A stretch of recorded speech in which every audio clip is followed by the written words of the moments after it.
This is just going to be a quick and easy video showing you how to thread your Brother embroidery and sewing machine. So I'm going to thread it right now with embroidery thread, but the same process applies for sewing thread.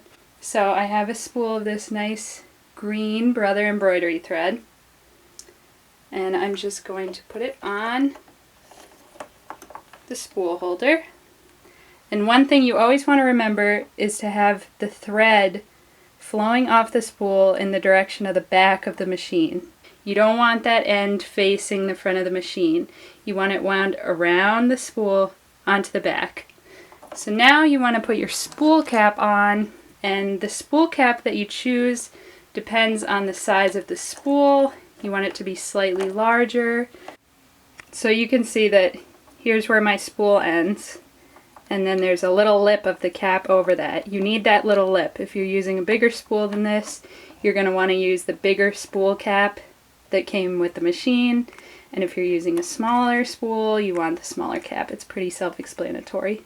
So just a quick note, before you start threading the machine, you want to make sure that the presser foot is up so there's space under it. My machine is off, but if your machine was on, this button right here would be red. If it's green, you don't want to thread the machine. Just pull the presser foot up with this lever or the button. Okay, so now that you've made sure that your presser foot is up, you're ready to go. So you're going to want to take the thread and hold it taut between two hands. It's like when you're flossing your teeth, and that's just so you don't pull the entire spool off. You don't want that. So now it's secure. You're going to take it under step 1, which is a little silver hook. You want to hook the thread under there. And now you guide it, while you still have your right hand over here, you guide it under this white rectangle of step number 2.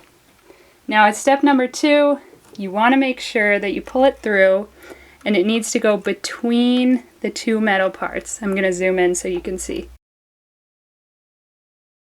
Okay, now that you've successfully passed through those two metal sections in step number 2, you're going to take your thread in your left hand, and I'm still holding that little bit in my right hand back here, and you're going to want to take it down, and you go around this protruding section that says 3.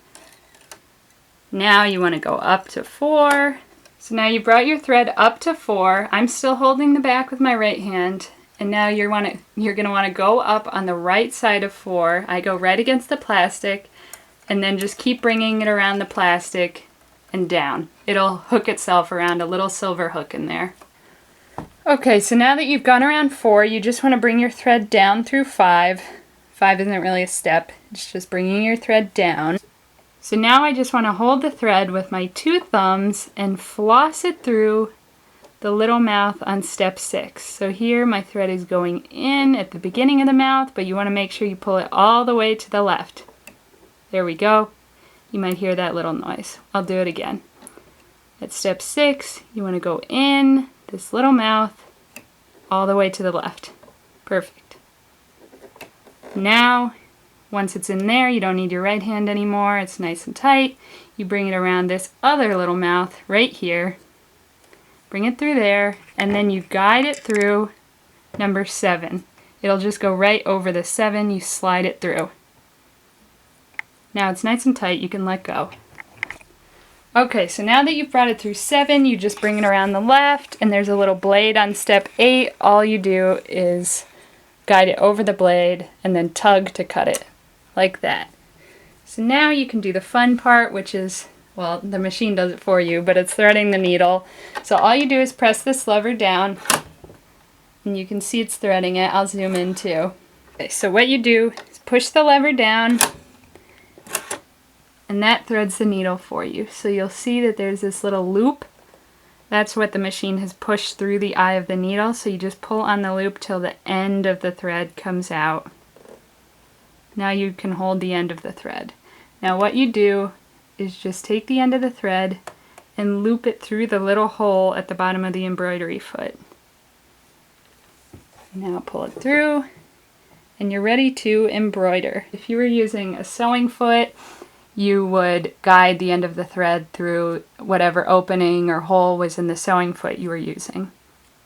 So if you found this tutorial to be helpful, feel free to like the video, leave a comment, and subscribe to the channel for future quick and simple tutorials for this embroidery machine.